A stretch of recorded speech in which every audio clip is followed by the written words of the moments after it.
It works out. Okay, so we are live. Um, this is Gabby here.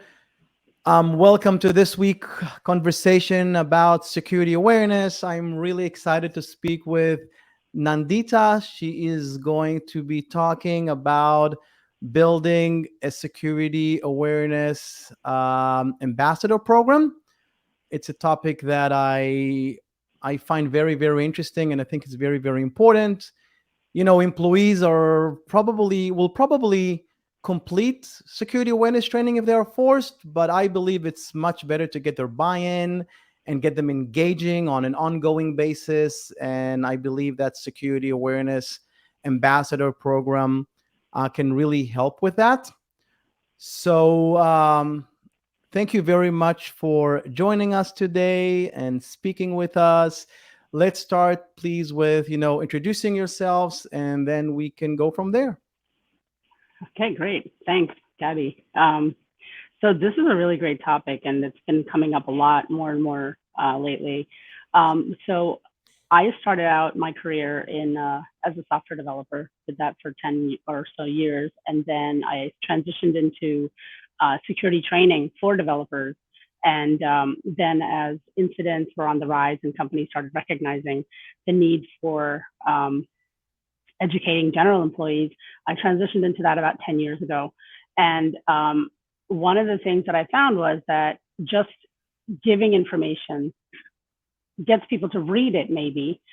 But if you get them involved, then they really learn and they take ownership. And then you actually also find out what it is that's that people are interested in. So I really enjoyed that aspect of training and education. So I shifted into an awareness role, and at 3 different companies of varying industries and sizes, I have rolled out awareness programs and also ambassador programs. So I've got a lot of lessons learned, and I'm really excited to talk about those today. Cool. I'm wondering, how did you transition from a developer to that's a big transition, right? It's not a natural path that I've seen. I've seen a lot of security awareness managers coming from different areas. Yeah, I think you're one of the I, first that came from like developing. the So, tech world. yeah. How come, like what triggered that transition? Just curious. It kind of happened slowly because I was overseeing the development of training products, Hmm.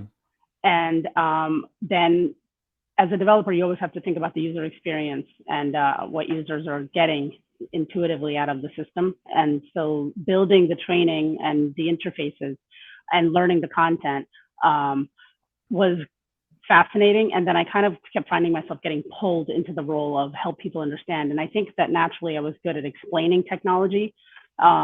So that is kind of how it happened. And the world and life of a developer is very rough. The hours and the runs. So also this is you can be very creative with this. And now this field is so in the rise that you can really have a lot of fun, and you're kind of on the frontier and exploring it. And I like Yeah. that aspect of it too. Yeah, maybe next time we can discuss about security awareness for developers, because that's another huge topic by itself.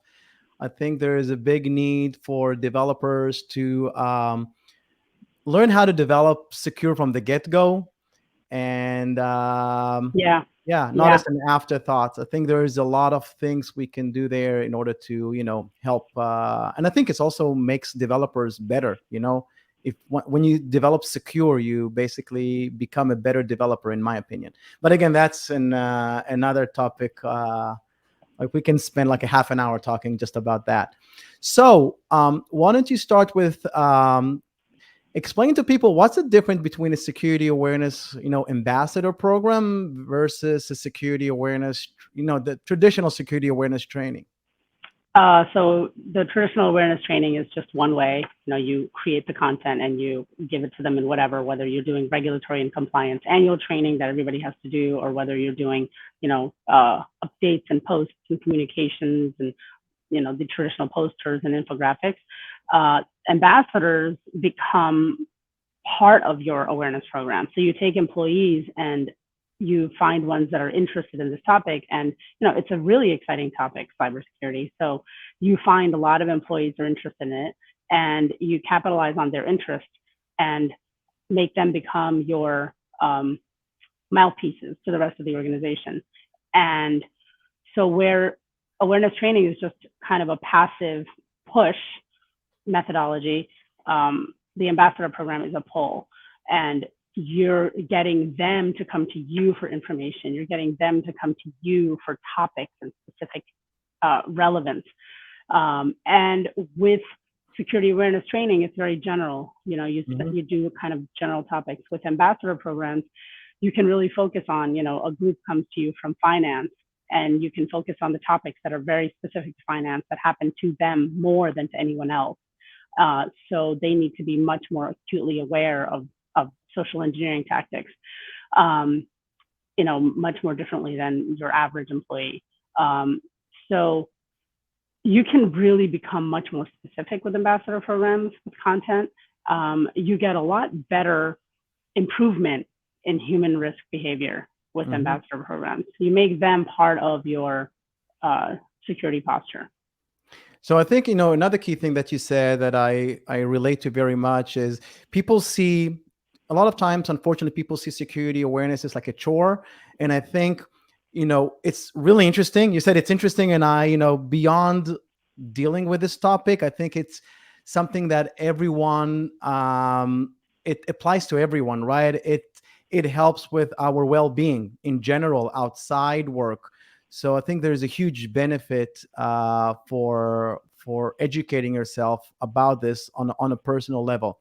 So how do you said, you know, you find people with some interest about this topic. How do you build the program? How do you start recruiting? You know what? How do you even get the buy-in for this? Like, who do you need to convince? Because some management can say, okay, we already have this security awareness training. Like what do you want to, like, what do you want to do? Like, do you want to start bringing random people in? And like, so explain the buy-in from the management, and also how do you start building and recruiting people for this ambassador program? So the buy-in from the management is the most important thing. If you don't have that, you just really don't have a program. It will definitely fizzle out for many reasons. One is, of course, you always need executive support to make sure that it's, you know, supported by the company. Two is that the more management support you have, people who are becoming ambassadors are taking on a task that's a little bit more than their regular job, a little bit more work. And if they know that this is important to executive management, they tend to be much more involved. And they also feel that like connection to doing something for the company. And there is also the potential for recognition. So to get the management buy-in is actually pretty easy nowadays. When I started the first program about 10 years ago, it was, you know, kind of, they weren't not interested, but there wasn't that, you know, very excited interest that there is now. Human risk is becoming a big topic everywhere, and it's being recognized as a big pillar that you have to do in security in addition to monitoring and all the tooling that we do. So you already have kind of what's happening on your side. And also what you can do is look at metrics in your company, what kind of behavior you're seeing, what kind of challenges, you know, what are users doing or not doing. And with your chief information security officer typically, or your CIO or CTO, if you can show them that these are the risks that are happening and what financial or qualitative damage they're causing, they'll be on board very easily. It probably takes you 1 or 2 slides to present and get that going. If you can get their buy-in and get a little bit of money for giving out swag for the special ambassadors, then you really have yourself a good program, because nobody likes swag more than people who can have exclusive swag that only they're getting for all they're doing. So that's the buy-in piece, and it's pretty quick, and that's how we got it. And fortunately, our company is hugely behind security. It is very important to us right now, and everybody is fully behind it. The next step is the rolling out. Do you want me to pause? Do you have any questions before I go on to the rolling out part? No, I think it's, I think, you know, the buy-in is really important. Like you said, if you don't get the buy-in from the management, then it's almost a lost cause, you know, trying to get people to, like, it's spinning your wheel and fighting, and, you know, so I totally agree with that. Now the question is, like you said, okay, so you have a big company, right? Like, how many, first of all, how many ambassadors does it make sense? where do you find those ambassadors? How do you market it in? Like, how do you recruit them? Because, and what is the, okay, I've got a lot of questions. Let's start with, uh, yeah, how many and who are they? And how do you find them? So it's kind of on a scale. So I would say it's like between 1 to 5% of the organization. But if you're a smaller organization, like if you're 1,000 employees, then I think you need at least 20 ambassadors, more just for headcount. If you are a mid to large size organization, 1 to 3% should be adequate. The best way to start is to find the channel that most employees are going to for information in the company. Mm-hmm. Now a lot of online social media has happened in companies. You use whatever tools that we have, Yammer, Slack, Mm-hmm. Teams, to create some buzz around a channel that already has a lot of attendees. It doesn't have to be a security channel. It can be any one of the channels, any of the corporate channels, and you start announcing it. And you really do have to announce it, not in just some simple, like, become a sub ambassador program, yay. You want to make it exciting. You want to say, learn the greatest new things about, security, and be on the cutting edge and be on the front end, or you want to do that value proposition up front. What are they getting? What are they getting that's different than what everybody else is going to be getting? And you want to sell it. And if you're not sure how to do that, then tap into maybe somebody who is on the marketing team or communications team to help you with the wording. But most people in awareness, this is something we do all the time. So you have to do the exciting kickoff. And if you can get your CTO or CIO or some executive to join the first kickoff call, even just for 5 minutes, and they can just promote it, then you really have yourself, some good buy-in, and people are really going to join in on that. And when you do kick it off, even with the announcement before the call or whatever you do, however you get people to come meet for the kickoff, make sure you have an idea fleshed out. It doesn't have to be final. What I've seen from the 3 programs that I've rolled out, because they've all been in varying stages. One was a brand new one that we created. One had 1,000 people already in it. A lot of them have lost interest. And this one we grew from 0 and is up to 250 employees. And we're a 14,000 employee company. So we're doing pretty good. You definitely want to flesh out what you want the program to look like, and have kind of an idea of that as you start. You can change it as you go along. It's not anything that people will get confused by or hold it against you. But for example, you might want to do something like, you become a corporate certified cyber ambassador, come up with the title. And that's something they can earn. And then you want to lay out how much of a commitment they'll have. One of the things we found that works is like 1 to 2 hours a month. And what they will get out of it. So you want to put those things in the join call, the kickoff launch that you're announcing, and have an idea. Are you going to have a program where everybody's an ambassador and that's it, or are you going to have levels where you might have champion ambassadors who are doing a little bit more than others, which you will definitely find. And you also want to kind of have an idea of what you expect from them.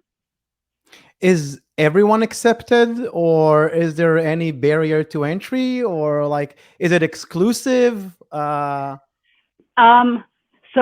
what I found was that creating a barrier to entry and making it exclusive definitely keeps the interest and keeps people involved. It's human nature. And one of the programs that I had taken over, where there were already 1,000 plus people, we found that probably about 25 people were actually doing anything at all. Out of 1,000. So we created a barrier to entry in the middle. We found this external company that had a really, really interesting and unique security training video. It was like a movie. And at the end of it, there were some questions. And then that company gave you a certificate and said, you are now certified. And so we told everybody that they had to get certified in order to become an ambassador. Gotcha. And the commitment of that was like 30 minutes. You got online and you watched the movie basically, and you took some questions, but it really creates a much more bought in community, people who are really into what you're trying to get them to do. So barrier to entry is important, whatever you do, whether you make it a survey, whether you do a questionnaire online, but you got to do something so that they put in a little bit of an effort. And the important thing with that is that then you'll get the people who actually are willing to put in an effort rather than people who just want to check box. I'll join that. I'll join that. You don't want to dilute the pool with the joiners. You want doers. So what is the expectation from the ambassadors? What do you want them to do? So they spend 2-3 hours a month or whatever. Like, what's their role? So depending on your company, some companies are all in person. Some companies are, the hybrid, and some are remote. Depending on how you communicate, what you want to do with the ambassadors is give them, number one, most important thing is that they have to join a monthly call talk. We do like a 30 to 45 minute talk. We scheduled it for 35 minutes and we give a 15-minute buffer for questions. So technically we say 30 minutes. So in our ambassador commitment, we say 1 to 2 hours a month. So we only lose 30 minutes out of that commitment for them. In the monthly talk, we cover some trending hot topic, what's going on. Maybe we give them the news of something's happening and what they can do to address that. So the monthly talk keeps them engaged, keeps them involved, and has you having somebody out in the field in other departments and groups staying updated and talking to other employees about what's happening. It becomes water cooler talk. It becomes information, and they spread it for you. So the monthly talk is important. And then we also ask that they do something. So we provide materials. We give them infographics, handouts, and say, hey, maybe in your next staff meeting, you can take 5 minutes and present on this topic. And then conversely, we say, what's important to you? We'll make infographics for that. And then they have ownership and they present that at their staff. That's not as common. A lot of people are afraid to talk or whatever. They want to join, but then, they are nervous about being on the spotlight. So you can also ask them to distribute, put up posters, whatever it is that your structure is set up for, physical, virtual presence, or they can give you ideas on how you can, share more information, or they can invite you to do a talk to their team. So besides the monthly commitment of a talk, we ask them to take some sort of action, and we ask them to do 1 to 2 a year. And then we also ask them to help us with National Cybersecurity Awareness Month, October, which is coming up. We ask them to help us spread the word, say, hey, can you get us some joiners? Those kinds of things. Those are the commitments that we request from them. What about them becoming your eyes and ears into the organization? For example, learning about new projects that are going on and stuff like that. So, because from what I'm hearing is like you're asking them to do stuff. What about the other way around? Collecting information, understanding what's going on, and then how do you get them to talk? Because some of them have probably have a lot of knowledge, but again, they don't feel comfortable within a bigger group to discuss it. So how do you overcome that feedback loop? We give them multiple ways to reach us. So they don't have to just talk to us during the monthly call. They can ping us on Slack, Teams, whatever you use to chat, because that is always a little bit more informal and people don't feel nervous about putting something out there. So we will say to them, if you guys have any programs and you need us to, come in and do a talk or anything, an awareness talk. And it's interesting how many people are excited about that, just from wanting to do something positive and being proactive to also just being worried about the company. And once they start doing the talks, the monthly talks, and realizing how integrated security is and how important it is and how it'll potentially save them, they start a project that's in their group and they didn't include something related to security. Maybe they have to retrofit or do, repair down the road. So they start to become aware, and then they reach out to us on the side channels. So the side channels are really helpful. You can also create anonymous surveys and keep it open so they can go in and fill out and send any kind of a thing that's update or query or concern that they might have. And do you see them sometimes talking like beyond work? Do they come to you and say, hey, I have in my home this router or this? Does that happen often where they are taking advantage of, access to the security team for their own personal benefit? Yes, and we encourage it. Yeah. And that's actually one of our selling points, have Mhm. access direct to people. And they do ask us, and that's fine, because Yeah. all of that is related, whether it's home or in work. And if they understand the concepts, then, they go home and they understand their router, and they understand, turning off their SSID broadcast, or making the password stronger. They understand coming to work and not bypassing controls. Mhm. And how do you reward how do you recognize them? How do you recognize their achievement and their rewards? And yeah, because like you said, some are doing more than the others. Mhm. So how do you celebrate that? So, swag is the easy way to do for people, but then it also involves budget, and not all security awareness teams have much of a budget, and even those who do don't have enough to give away things. The biggest thing we have found that works is recognition. Mm-hmm. So the small one is we give them a shout out on the Cyber Nights. Sorry, I'm calling it by the brand of our program, our ambassador program. We give them shout outs on our program to other ambassadors. So that does two things. It gives them recognition, Mm-hmm. and it nudges others to see that, people just like them are doing stuff.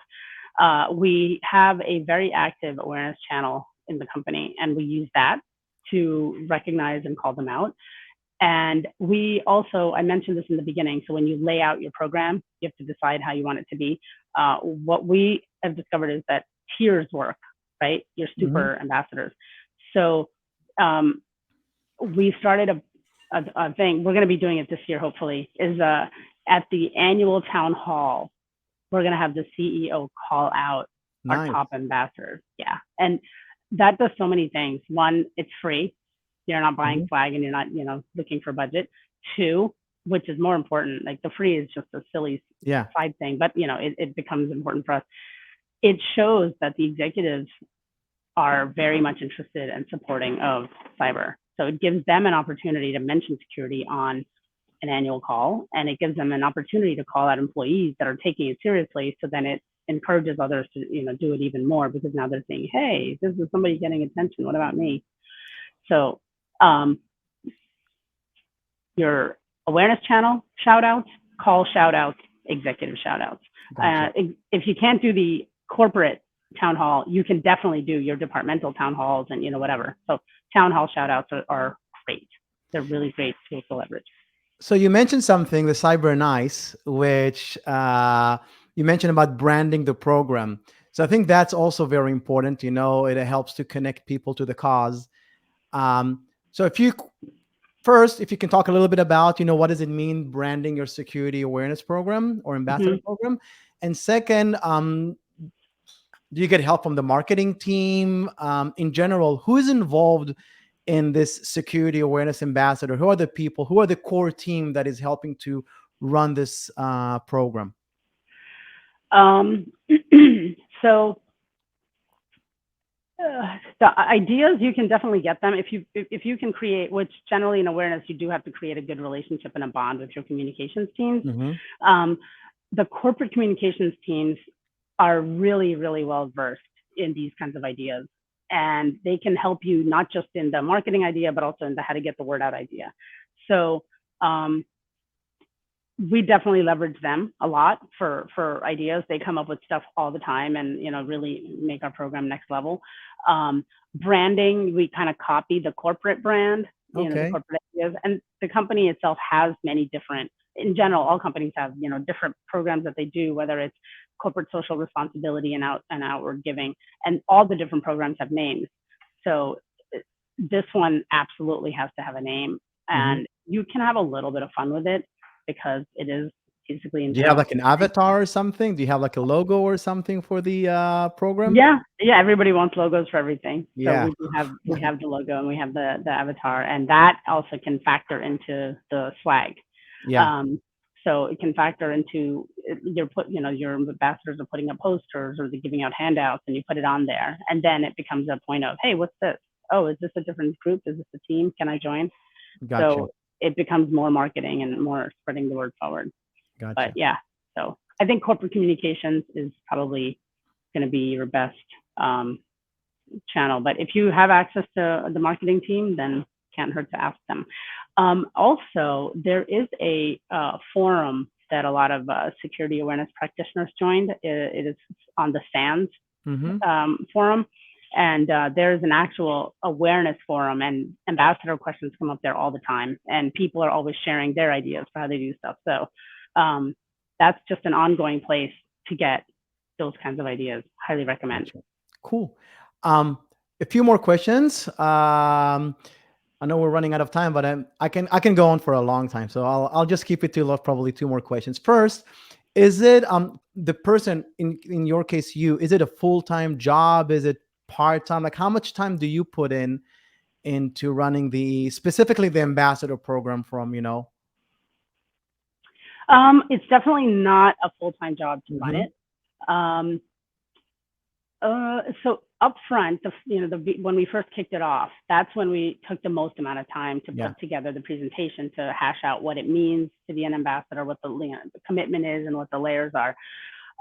Once it's rolling, I don't know, maybe 5 hours a month.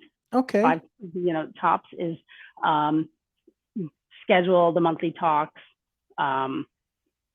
confirm the speakers. They're doing all of the work, so you don't have to come up with the presentations. If you have to do the presentations, then I think that's another, that becomes maybe 10 hours a month. Yeah. But you're also tapping into pretty common existing topics, so you can get a lot of that information out there. And there's a small amount of overhead in just keeping contact and communications with the ambassadors, a few hours a month, 2-3 hours total of, depending on how many ambassadors you have, to keep them updated. So I'd say 5 to 10 hours is probably a nice safe number per month. Okay. And when you said speakers, it's both like people internally and externally that you bring in to talk to the team? Okay, cool. Yeah, that's actually a very easy thing. You can make it for 2 years by leveraging the security team. We find that the pen testing team, they are a wealth of information, and they have really interesting, scary stories, and everybody wants to hear their stories. Threat intel team, incident response team. It's an opportunity for them to get out from behind their desks and talk to the people that they are monitoring and tracking, and do a nice two-way dialogue. And it's also great for the employees to be reminded of this monitoring going on. That their systems are being protected and looked at and hooked. And then secondly, all your vendors, right? All the vendors you use, reach out, and they always have speakers, and you can tap into them and get them to come and do talks for you for That's free. Great. Yeah. So one thing that we've done in Wizer for social media mostly, we had something called Wizer in the City, where we went in New York City, we went to different places, and we basically interviewed people on the street, just asking them, have you ever been hacked? And and I would say 9 out of 10 have stories to tell. Either they were hacked or a family member, and that leads me to like, some of the speakers can be just employees, right? Like I'm confident that, if any company asks their employees, are you willing to share a story of something that happened to you for others to learn, there will be a lot of stories for people to share. And that's very relatable, because it's something that can happen to anyone. If it happened to me, it can happen to them. So just some idea for the audience, in terms of speakers, it's not always has to be like, professional. Sometimes it can be just people that work with us. They have some really cool stories to tell. And for Security Awareness Month, maybe capture some of those stories and send them out in Slack and let people, talk about those things. Okay, last question. How do you know if it's working or not? Like, how do you know if the ambassador is like, how do you show success to even to yourself? Like, how do you know this is working? See, that's the trickiest question in all of awareness, right? How do you map success with that? The best thing you can do is, I think, it's interpreted. So we do starting with when our program launched, we tracked things like all these specific employee behaviors. And the most important behavior was reporting incidents and reporting phishing and things like that. and we see the numbers and how they're going up. So if you are doing that alone, only ambassador program is new for you for, let's say, 6 months, then it's easy to track that way. But if you're doing a lot of other things, then you're going to have to kind of do a guesswork of what's working. The simplest way to track is to do a survey. Send out a survey to your ambassadors and ask them, are you less likely to do things now? And are you less likely to, engage in behavior that you understand why and why you're not doing that? So internal human metrics and surveys, probably your best bet. One thing that I would add also is, are you not you specifically, but the security team, are they involved in more projects internally? Because are they being called in? So if we see that, if more teams now understand the importance of security and they're calling the security team and saying, hey, we're starting a project and we need help with making sure that it's secure from the get-go. So if that happens, sort of like the reporting goes up, if the amount of projects that you're being called in goes up, that means more people understand the importance of security and they want to do it right from the get-go. So that's just another KPI that maybe is worth, looking at. That's actually great. I mean, we do those, but I didn't even think about tracking it with their metrics. So that's a good one. I'm going to go back to the team with. Thanks. Yeah. Cool. So look, we are, we've done half an hour. I can talk more. I have so many questions, like, do they need to be techie? Do they need to know what's their skill level? But, we'll probably leave it for some of the questions and comments that there will be there. We're going to have this recorded and people will be able to ask questions afterwards as well. So thank you very much for finding the time, joining us. And I enjoyed it a lot. I learned a lot of new things. I'm sure the audience has also learned. And if you haven't considered doing an ambassador program, I urge you to do it. It's a great program. It's also fun, right? Like, you get to engage with people. It's unlike broadcasting and being a PA, you actually get to meet people. And I think security is about people. So it's a great opportunity to talk to all levels in the organization. It's almost a forcing action to get to know people. So it's a fun activity in general, and it's a good networking opportunity as well. So thank you very much. And we'll have another session next week. Ayelet probably has put it up. I don't know exactly what it is, but we do this weekly and it will be summarized. This is recorded and we'll post it soon. So thank you very much. Thank you for having me. This was a lot of fun. Sure.